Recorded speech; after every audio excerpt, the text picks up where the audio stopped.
एक बार ओशो के जन्म के समय उनके माता पिता को उनके ज्योतिष ने कहा था कि ये बालक 7 वर्ष से अधिक जीवित रह गया तो वो उसकी जन्म कुंडली बनाएंगे, क्योंकि उनके अनुसार ओशो 7 वर्ष से अधिक जीवित नहीं रह सकते थे और यदि जीवित रहते हैं तो हर 7 वर्ष में उनको मौत का सामना करना पड़ेगा। इसलिए उनके माता पिता हमेशा उनकी चिंता करते रहते थे। इसी कारण जब वो 14 वर्ष के हुए थे तब वो एक मंदिर में जाकर मौत का इंतजार करने लगे। 7 दिनों तक एक वक्त का खाना खाकर मौत का इंतजार किया, लेकिन उनका बाल भी बांका नहीं हुआ था।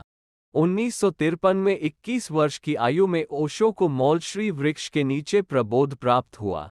उन्होंने सागर विश्वविद्यालय से दर्शन में स्नातक और स्नातकोत्तर की उपाधि ली। उसके बाद वो रामपुर संस्कृत कॉलेज और जबलपुर विश्वविद्यालय में दर्शन शास्त्र पढ़ाने लगे।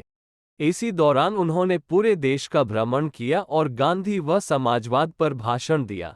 1962 में उनका पहला ध्यान शिविर आयोजित हुआ।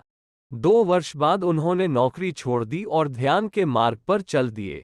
ओशो ने हिंदू, मुस्लिम, सिख, ईसाई, सूफी, जैन जैसे कई धर्मों पर प्रवचन दिया था और वो अक्सर यीशु, मीरा नानक, कबीर, गौतम बुद्ध, दादू, रवींद्रनाथ टैगोर जैसे कई महापुरुषों के रहस्यों के बारे में प्रवचन देते थे।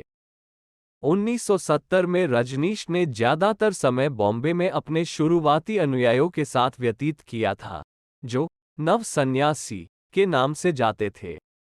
इस समय में वे ज्यादातर आध्यात्मिक ज्ञान ही देते थे और दुनिया भर के लोग उन्हें रहस्यवादी, दर्शनशास्त्री, धार्मिक गुरु और ऐसे बहुत से नामों से बुलाते थे।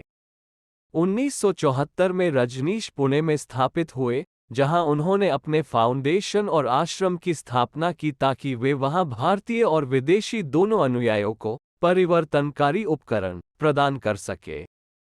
1970 के अंत में मोरारी देसाई की जनता पार्टी और उनके अभियान के बीच हुआ विवाद आश्रम के विकास में रुकावट बना।